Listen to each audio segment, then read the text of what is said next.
The Sinaloa cartel had an immense impact on Mexico's social and political landscape, so much so that even Mexico's military has trouble dealing with them.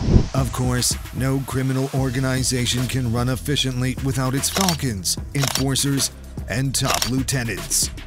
So today, let's look at 4 of the most important members of the Sinaloa cartel and how they work together to protect Ivan Archibaldo and Alfredo Guzman. The cartel's background. Before we begin, here's some background on the Sinaloa cartel as it exists now. El Chapo reportedly had at least a dozen children with 4, maybe 5 wives. And while most of his children haven't seen the limelight, 4 have become infamous for stepping up and taking control of their father's operations. They are Joaquin Guzman Lopez, Ovidio Guzman Lopez, Ivan Archibaldo, and Alfredo Guzman.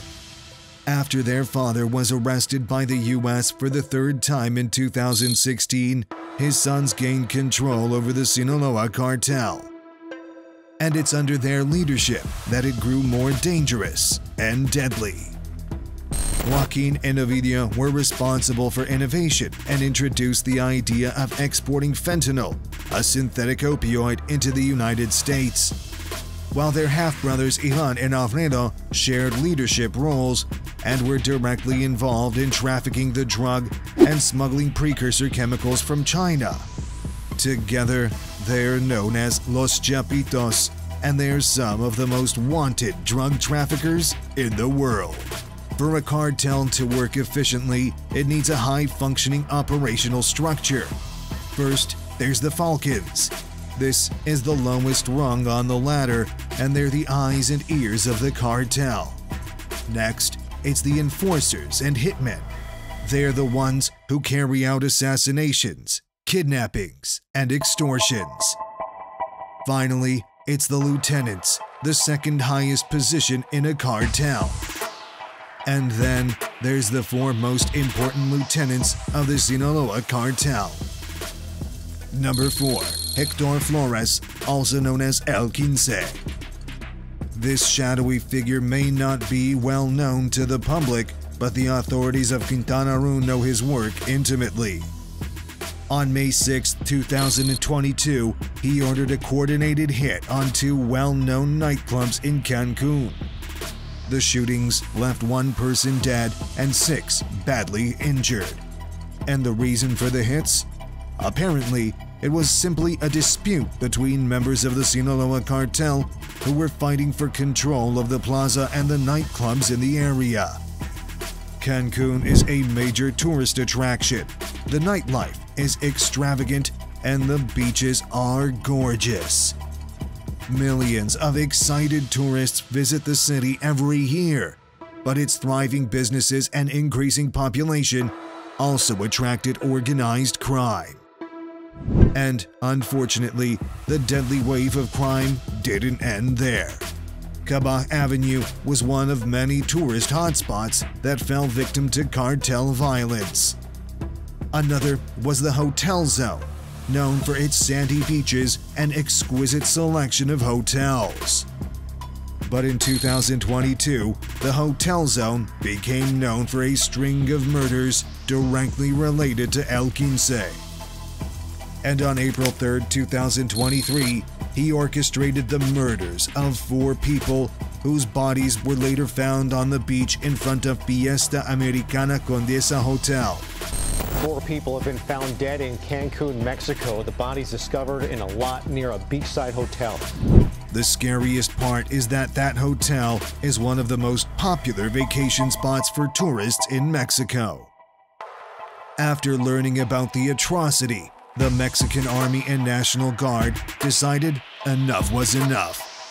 They organized an operation to corner and arrest El Quince as quickly as possible. And on Saturday, May 3, 2023, they caught him in Guamujil, a city in Sinaloa. But the Sinaloa cartel is far bigger and more complex than just Hector Flores. Number 3. Oscar Martinez Larios, aka El 80 or El Gabito. He works directly under Ivan Argivaldo, acting as plaza boss of Concordia and Rosario. He also leads an enforcer group that's not tied to any territory, thereby giving him free rein on whatever operations they want to dip their fingers in. But it's El Rosario, a small town south of Mazatlan, that El Gabito considers his home. He grew up with two brothers, one named Jose Luis Martinez Larios, also known as El Monstruo. He's dead now. And another who's only known as El Casco and is currently at large. It's believed that whenever El Gabito is otherwise occupied, El Casco takes control over Concordia and Rosario and runs the operations as his second in command.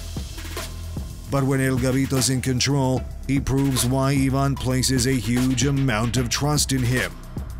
In the early days, he was in control of small towns south of Mazatlan, including Villa Unión and Esquinapan. But the post city, Mazatlan, was controlled by the Beltran-Leiva organization. Specifically, it was the Los Mazatlecos who split from the Sinaloa cartel. But after El Chapo was rearrested in 2016, Los Chapitos made it their mission to take over Mazatlan, and they enlisted El Gabito's help to do it. He helped them move soldiers, weapons, and ammunition to and from different cities. And in October 2016, audio recordings between him and prominent members of El Rosario were leaked on YouTube. Namely, it was the director and deputy of the municipal police of the small town.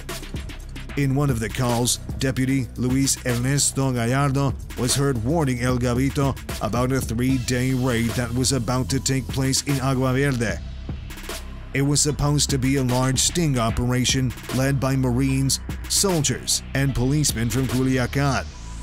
This warning helped El Gabito move his men, product, and equipment from the town to another location.